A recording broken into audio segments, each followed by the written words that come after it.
Sulod sa 22 ka tuig, sukad na tukod og nasugdan ang Central 911 sa Davao City padayon ng ilang pakig-alayon sa Philippine National Police, partikular sa Davao City Police Office kundi CPO.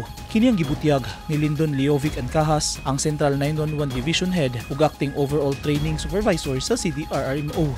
Sa police force gid nato ang una gid natong gihimo na murag coordination since the creation of 911 22 years ago. So mo ginato ang until now we still have that coordination with them.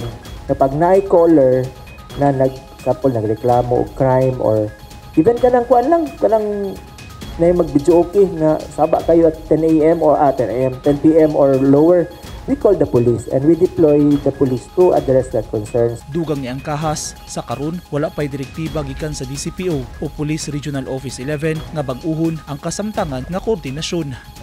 And as to sa new kanang directive niya, it's ongoing namang good, no. So far wala pa man puy kanang part or kanang from DCPO or PRO 11 na marag bag-uhon sa. Subay sa mandato ni PNP Chief General Nicolas Torre III, gamiton ang 911 emergency hotline alang sa mas paspas nga pagresponde sa kapulisan.